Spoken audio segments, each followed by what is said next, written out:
还没离婚。婆婆堂而皇之的把一个带着肚子的女人带回了家，她声称女人怀的是我老公的种，你别占着茅坑不拉屎，快滚吧！我忍住这口气，耐心等待孩子咕咕坠地。婆婆大摆宴席，以为能一雪前耻，殊不知我送上一个大红包，将他们母子瞬间拉入万劫不复的境地。亲情长相守，真情在人间。大家好，我是秋兰，欢迎观看《真情人间》。我叫刘庄，今年32岁，是一名汽车销售经理。我出生在一个教师家庭，虽说不是大富大贵，但从小父母在培养我这件事上也是煞费苦心。我们家不养小公主，只想养出做人张弛有度、遇事宠辱不惊的成熟女性。小庄，我们希望你长大能成为那样的人。父母辛苦了一辈子，为我攒下了一些家底，更是在婚前为我买下了一套3居室，作为我前半生的底气。谁知我在婚姻这件事上犯了糊涂，找的对象不但油嘴滑舌，没有担当，还联合恶婆婆，想要将我吃干抹净。这是我的房子，要离婚，你带着你亲爱的妈给我滚出去！今天上午，自从上次激烈争吵后，就摔门离家出走。已经久未谋面的婆婆居然悄悄回来了，而且还带回一个人。你是谁？为什么来我家？看着婆婆亲热地挽着那个年轻女孩的手，我心里有了一丝不祥的预感。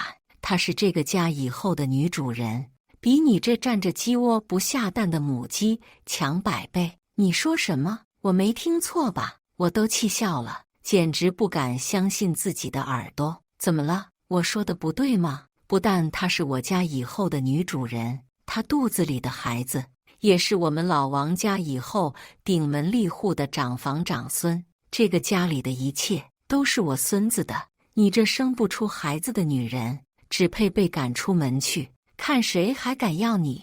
我仔细打量眼前的年轻女子，她看上去23、24岁，一身乡土打扮，站在我打扫的一尘不染的房子里，显得紧张而局促。和我眼神对视的瞬间，她心虚地低下了头，望着自己的脚趾间，连呼吸都小心翼翼。仔细看女人的腹部，那件洗得泛白的花衬衫下，似乎真的有些隆起。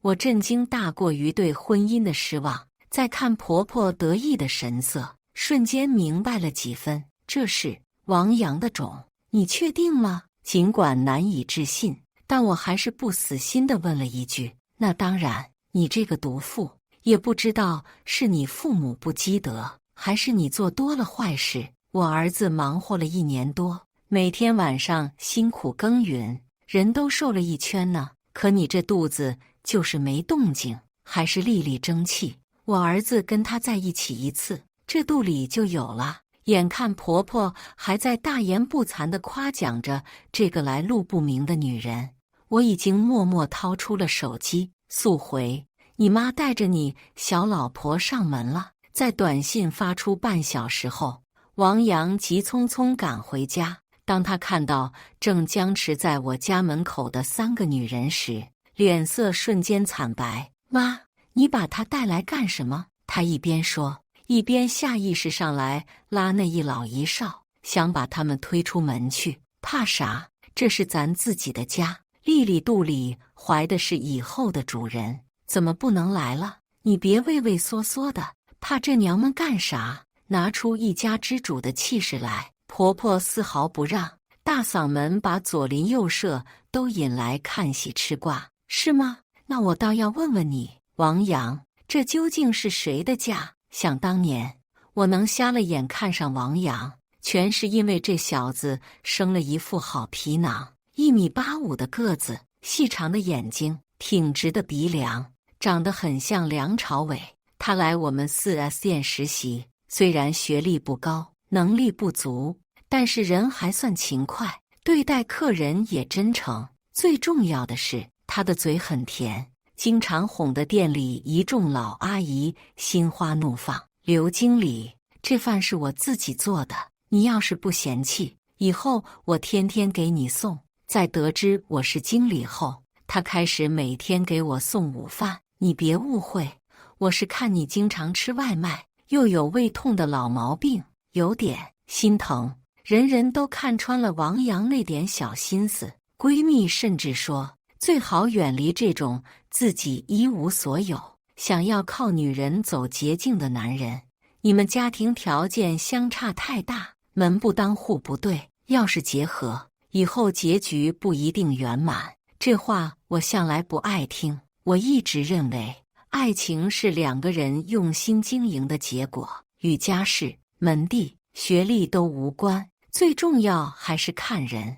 在长久的爱心便当攻势之下，我还是沦陷了，与王阳确定了关系，开始出双入对。虽然大家都不看好，但那时的我还是相信自己的眼光。成了男女朋友后，我更加心疼王阳。听说他来自农村，父亲早逝，寡母把他拉扯大，可谓是没钱、没车、没房的三无人员。可我非但没有退缩，反而为我俩的将来规划起来。房子我有130平大3居，做婚房足够了。车我也有，以后上下班我们俩开一辆车，方便。钱吗？以后我们可以一起奋斗，什么都会有的。面对如此善解人意的我，王阳感动得稀里哗啦，他也机灵，趁热打铁，立即跪下求婚。就这样，我们成了一家人。没有彩礼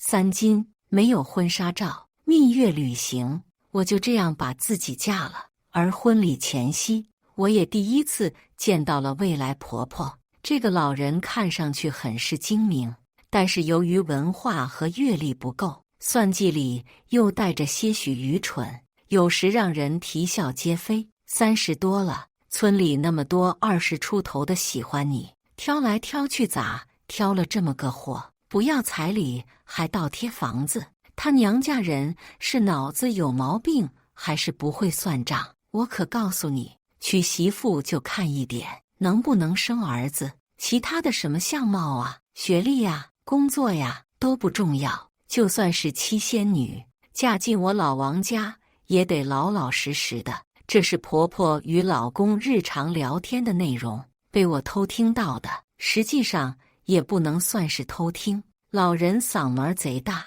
随时随地大放厥词，想要听不见都难。他爱唠叨，每次都被王阳跳着脚，恨不得捂住嘴巴，可还是不长记心。妈呀，你消停点吧，儿子在城里站稳脚跟，全仰仗我老婆呢，你可别搅和了。结婚半年后，我和王阳还是没有怀上孩子。老太太变得越来越不耐烦，已经不顾及我和他儿子的感受，公然叫板了。我就说，便宜没好货，当初你肯定是知道自己身体有毛病，才下嫁给我儿子，还赔车赔房。哼，真不要脸，占着茅坑不拉屎。再不生娃，我儿子把你这老女人休了，回老家有的是黄花大闺女等着给他生。我本想顺其自然，但这样的侮辱谁受得了？于是一个周末，我和王阳来到市区最大的3甲医院生殖遗传科，准备看看问题出在哪儿。我们双双检查后，公司来电话，王阳被叫走了，我独自留下等待检查结果。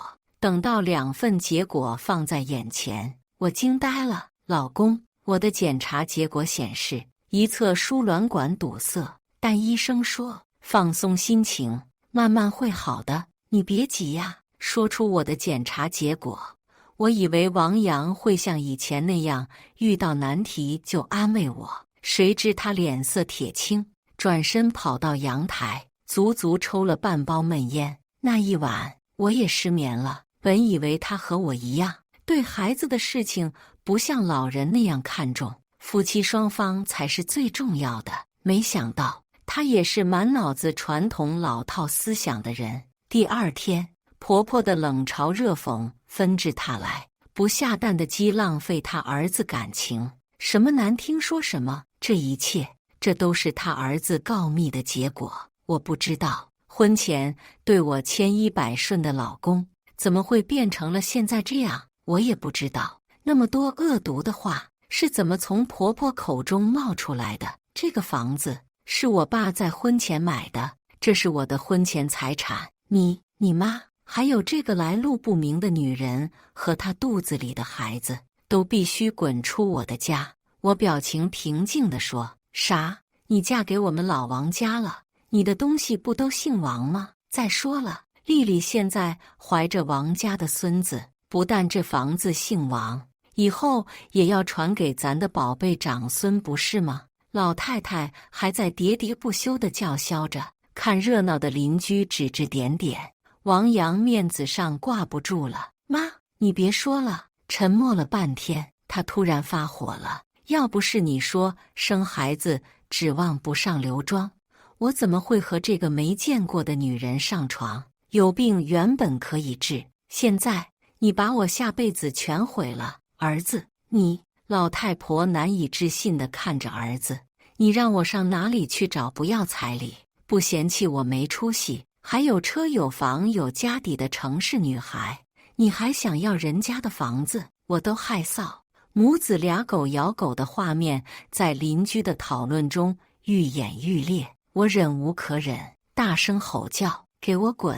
经过这一战，我的人生开启了新篇章。离婚很顺利，王阳自知理亏，不顾母亲撒泼打滚，净身出户。半年后，她如愿抱上了大胖小子。听说钱婆婆觉得一雪前耻，在酒楼大办宴席，请柬发遍了我们公司。孩子满月宴当天，我盛装打扮，在公司众人诧异的目光中，化了美美的妆，穿上漂亮衣裙，还包了个大红包，前去赴宴。走，今天是个好日子，我们一起去给人家添添喜气。听说离婚后王阳一个人挣钱，养着老娘和孕妇，现在又多了个孩子，经济上捉襟见肘。为了挣点礼金，他母亲专门守在酒店门口收红包，还找来几个半大孩子唱出金额，图个喜庆。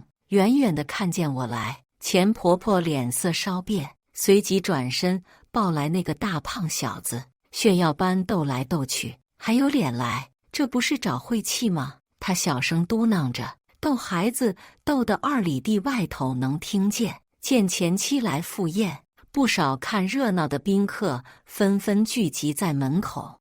我笑盈盈地递上大红包，并嘱咐唱红包的孩子大声读出来。孩子乐呵呵打开，抽出一张纸，声音洪亮地当众念了出来：患者王阳，患有无精症，自然受孕的可能性为0。一瞬间，全场哗然。钱婆婆抱着不知来历的孩子坐在地上嚎啕大哭。那个半年前出现在我家门口的姑娘，则被她狠狠地甩了一记耳光。后面赶来的王阳不明所以，正在众人目光的洗礼下四处打听，却收到大家同情的眼神。大家仿佛看见一顶巨大的绿帽子正牢牢地戴在他头上。我转身潇洒离去，深藏功与名。感谢大家的观看，欢迎大家在下方评论区讨论。如果你喜欢这类故事，记得点击订阅《真情人间》，并分享给更多的人，这会对我帮助很大。再次感谢大家的观看。